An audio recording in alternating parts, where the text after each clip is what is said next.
the clinical feature of the peptic ulcers. So most common features and which comes into the patients comes with the history.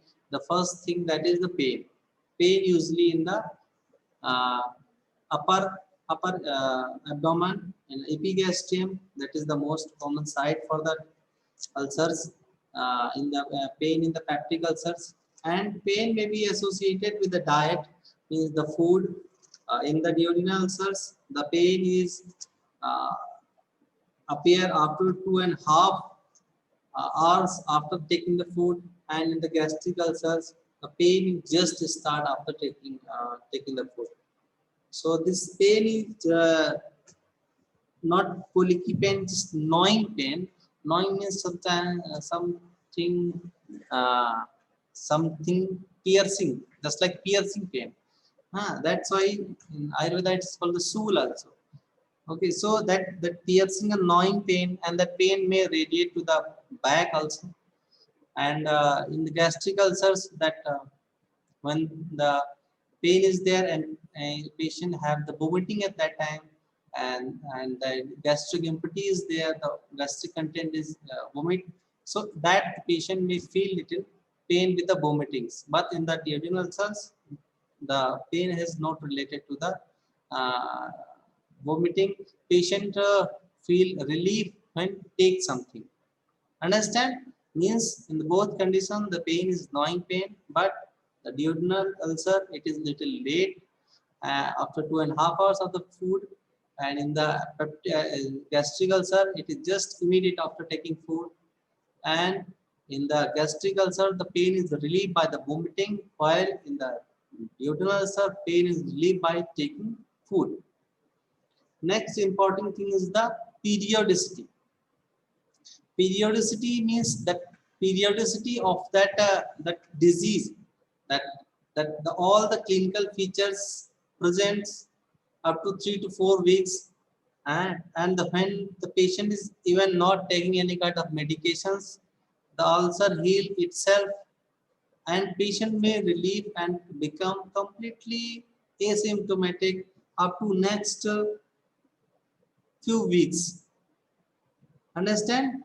Means all symptoms, signs, symptoms gone, nothing is there. A patient may feel very relieved, but up to 3 to 4 weeks, and after the weeks, then again come all the symptoms can come again. Means patient usually has the history of the same kind, that has the diseased patient become diseased, and for the in between patients may have the disease free period, that comes in the form of that episodes. Understand? Means patient give a history of the long time, is along with that some disease free time also. Means that one round this disease, then this ulcer heals, has no symptoms. After few days patient may feel again symptoms starting, so the symptoms are there, and then again few weeks or few weeks there is the symptomless period. Okay, so that periodicity is very characteristic feature of the peptic ulcers. Vomiting vomiting is usually not very important until it is projectile and effortless vomiting. Because if the vomiting is in that gastric ulcers, then it is relieved, and it is a sign that patient have the problem, and when it get vomiting, it is relieved. So it's not a problematic, it is just a relieving factor. But if the patient has starting that effortless vomiting, that projectile motion vomiting, that is due to the complications, means that is due to the stenosis in the pylorus. So that was the pylorus stenosis. So that in the pyloric stenosis, we know that there is a projectile effortless vomiting. So vomiting, unless the vomiting is effortless and projectile, nothing to bother. Because sometimes the patients of the gastric ulcers, they learn itself that they get relieved by the vomiting, so they induce the vomiting by inserting finger in the throat, and they do by themselves, and they get relieved by. So the vomiting is not important until unless it is effortless and projectile. It means there is a stenosis there, so that you just uh, give importance to that conditions. Next thing is the alteration in the weight. So alteration in the weight means the weight may increase or weight may decrease. You know that patients with the gastric ulcers always lost their weight. If the patient had same kind of history and has lose his weights uh, uh, within this disease period, so that it means the patient is having the gastric problems, and but the patient of the duodenal ulcers usually gain some weight because patient have relief by the eating. So the patient of the duodenal ulcers usually has the frequent eat. So when the eat itself eating food and food is absorbed, so the patient usually get means may gain some weight. But the patient with the gastric ulcer always lost the weight. Bleeding is also important. Important bleeding may be two kind, means from upper side or the lower side, means the bleeding may be from that as in the form of the hematemesis, or bleeding may be in form of the melena. Okay, so there is the bleeding. Bleeding may be occurs in form of the melena, means through the pass through the lower part of the GIT, or hematemesis on its part on the upper part of the, which comes from the upper part of the GIT. So these are the five important clinical features: pain, periodicity, vomiting, alteration in weight, and the bleeding. So next move towards the just that comparative. We just learn little comparative to acute and chronic ulcer. The acute ulcer usually short duration, have a history of short durations, slight attack of the dyspepsia. Dyspepsia means the indigestions, may cause hematemesis in both sexes at any age, may perforate specifically if it is wall of the duodenum, and may progress into the chronicity. This is the fate of the acute ulcers. The chronic ulcer usually have the long time history, longer attack of the dyspepsia, injections, vomiting, anorexia. Patient may have the complaint pain that may be associated with the food, but in acute condition there is no association with the food. While the chronic case of the peptic ulcer have always have the associated with the food, either relieved by the food, either aggravated by the food. That's why in the next line the gastric ulcers aggravated by the food intake, while the duodenal ulcers have uh, pain is starting after 3 hours after the food intake, called the hunger pain. Means when the stomach is emptied and the pain starts. That's why it's called the hunger pain. It's occur after 2.5 to 3 hours after the food intake. So when the stomach is emptied, then the pain starts. And if the patient takes something, then pain stops. That's why it's called the hunger pain. So hunger pain is the characteristic feature of the chronic duodenal ulcers. So here we comparatively discuss that gastric ulcer and duodenal ulcer. We already had discussed. Just take a quick look. In the gastric ulcers, usually in the middle-aged persons, while in the duodenal ulcers, usually patients are younger in age. Gastric ulcers are more common in the males, while duodenal ulcers uh, has no relations with the male, but the male dominates, but not as gastric ulcers. Means the little bit ratio is high in the male of the duodenal in both duodenal and gastric ulcers, but the gastric ulcers are very much common in the males than the females. Constitutions: patients are usually thin and anemic. Patients of the gastric ulcers are usually thin and anemic because there is a loss in the maybe there is a loss in the intrinsic factor, and there's a so vitamin B12 deficiency may cause the pernicious anemia, and the food absorptions because when the gastric ulcer patient it takes and after vomiting it, patient may feel relief, so patient may himself induce the vomiting. So that's why the regular interval, if the patient is doing this, the food is not absorbed properly, and the patient and anorexia is also there. Patient is also taking less food, so the patient ultimately may be landing to the anemia, and so that's why the patient become thin also. In the duodenal survival, the patients are usually healthy because they take the good amount of the food, and because of the hunger pain, patient may be not empty stomach. Patient will take continuously something food. Periodicity in the gastric ulcer, the periodicity is less marked. As attack lasts several weeks and then freedom from the symptom for 2 to 6 months. Understand? While in the duodenal ulcer, periodicity is more marked. Means if the patient gives the typical history of the periodicity, episodic history of that disease, it means the patient may have most likely the duodenal ulcer rather than the gastric ulcers.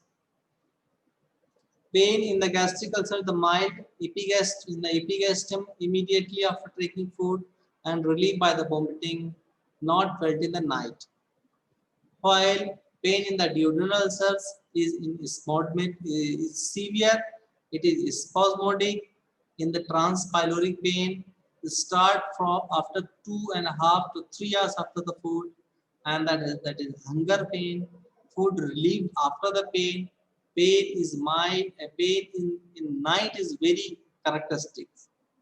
If the pain starts in the night, in the middle of the night, because patient has take food in the evening, and a patient has go to sleep, and then after 3 4 hours when the stomach is empty, then hunger pain starts. It may That's why usually the patient with the duodenal ulcer usually has the pain in the nights, has the history of pain in the middle of the night. That is the characteristics. Vomiting is marked and notable symptoms because patient feel relief of the vomiting in the gastric ulcers, where in the duodenal ulcer vomiting is not a notable symptoms, not an important symptoms until there is the pyloric stenosis that causes the regurgitation of food and heartburn and the effortless projectile vomiting. In case of the gastric ulcers, appetite is good, means the appetite to take the food, that is good, and patient may afraid to take food because the pain starts after taking food. While the duodenal ulcers, patient has good appetite and patient eats frequently to avoid pain, because here the pain starts when the patient is empty stomach. The weight loss is very common in the gastric ulcers, while in the duodenal ulcer, patient may put some weight. The patient may gain some weight. The diet, the patients learn with that several time of that experience of the pain and itself the experience. Patient may gain that experience that and learn. Then he or she should be avoid the fried and oily spicy food. Usually patient comes and say that I am avoiding this kind of the food. So, but in the duodenal ulcers patient, only few patients learn to avoid food because they get relieve the pain after taking food, so they don't concentrate on the type of food, they just concentrate on the foods. Hemorrhage. Hemorrhage is the less common in the gastric ulcers. Hematemesis is more common than melena, because you know that when the something is there in the stomach, it body wants to get rid of this. It comes from the upper GI and means to the mouth. And if it is below the stomach, and if patient the body wants to remove this, then that things come from the lower GI, from the anus. That's why if the bleeding is in the stomach, that's why it comes through the mouth. That is the hematemesis. And similarly in the duodenum, if there is a bleeding, then that blood comes from removed by the body through the anus, that is melena. Understand the difference between hematemesis and melena? When the blood, fresh bloods, because in the stomach there is bleeding, and the blood at the same time, due to irritations, the stomach remove this blood from the, so there is a fresh blood comes from the mouth with the vomiting, that is the hematemesis. And because that blood in the below the stomach, the duodenum, jejunum, ileum, colon, somewhere in this, and it's come from the anus, so that that blood become clotted. So so that so these blood come from the duodenum, jejunum, ileum, and colon. It become clotted and come with a stools, that is called melena. So melena is usually common in the duodenal ulcer, while the hematemesis is more common in the gastric ulcers. Then on examinations, in the depression of the gastric ulcers, you may find the tenderness over the mid-epigastric regions. While in the duodenum, you may have the tenderness in the transpyloric plane, 1 inch right to the midline. 1 inch right to the midline. Because the stomach is in the left side and the lower part of the stomach turns to first up part of the duodenum in the right side. So the first part of the duodenum comes in the right side. That's why if the duodenal ulcer is there, the pain is in the right of the medial, while in the epigastrium, the pain is in the mid epigastrium, because the lesser curvature is in the line of the esophagus in the middle of the middle of that abdomen. You know, so these are the that's just a comparative study of the gastric ulcer and duodenal ulcers. Next, come to the investigations. What investigations are required to do? Usually the history is enough for the diagnosis, but if you want to confirm with some and gain some evidences, then the blood investigations, usually the blood investigations has the patient is usually anemic in the case of the gastric ulcers, and if the patient of the peptic ulcer usually have the ESR high ESR, because there is a long time history of the gastritis, inflammations, chronic inflammations, chronic infection of the H. pylori. That's why the patient usually have the very high ESR. It suggests that patient may have the peptic ulcers. The stool, on the examination of the stool, there may be that clotted blood in the form of the melena from the bleeding from the ulcers. So that also become supportive in the diagnosis that patient may have ulcers. So they bleed little bit. So the traces of the blood always comes into the stools. Then the radiological diagnosis, the barium meal, just barium is given from the mouth and the X-ray is taken. So you can see in the picture there is the, and when there is the gastric ulcerations there, they are the ridges, and the in between there is the ulcers. So best the gold standard is nowadays, that is the, if you are going to want to diagnose the peptic ulcer, that is the endoscopy. This direct vision, you can see that there is ulcers in the punched out ulcers with the mucopurulent debris, that typically the duodenal ulcers and the gastric ulcers. You can see this is the first part of duodenum here, and these are the gastric ulcers, typical gastric ulcers.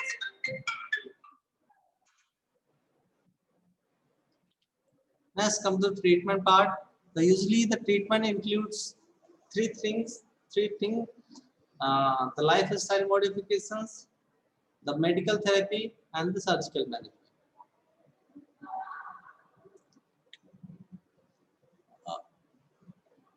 Lifestyle modification includes that usually the patient of the peptic ulcers have the sedentary lifestyle, means just eat and sleep, no exercise, no physical work.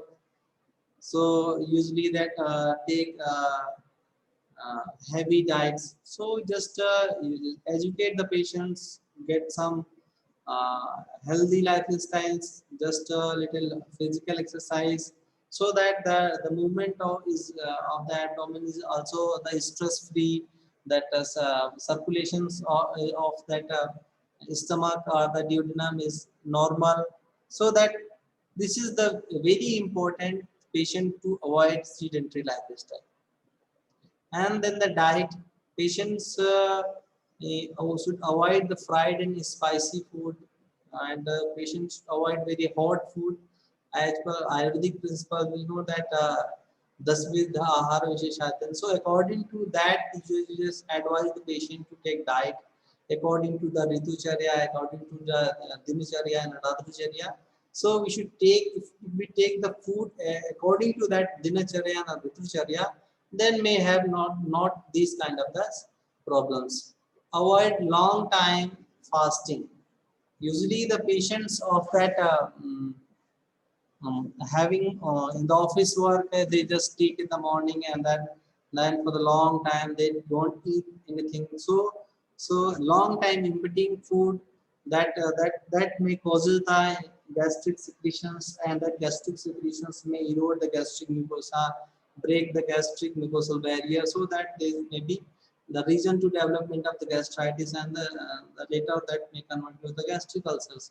So patient should take the patient should not be empty stomach for the longer times. Means the the the patient should take the diet at the kala. That is, time is very important. That at a certain times, the morning, that breakfast, lunch, evening snacks, and dinner. Means all the 4 times patient should not escape.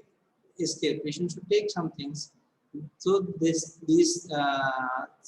patient should not be empty stomach for the longer time, so that can improve the conditions.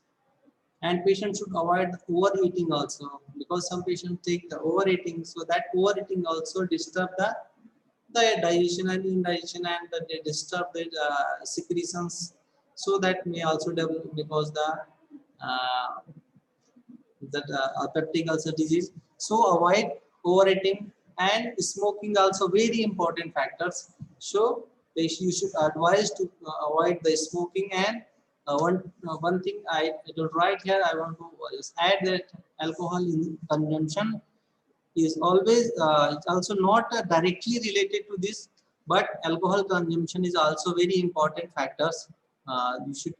You should advise to our patient should avoid to take alcohol if he or she has any kind of that these peptic ulcer symptoms. Okay, so next the medical therapy. Medical therapy includes that PPI, proton pump emitter, H2 blockers, antacids, H. pylori eradication therapy, and if patient is taking NSAIDs, non-steroidal anti-inflammatory drugs, then you should advise the patient to avoid taking these medicines for the longer time. If the patient is taking these medicines, we should take advice to replace these medicines or other type of the analgesics. Okay, so just we stop here. In the next lecture, we discuss the next things.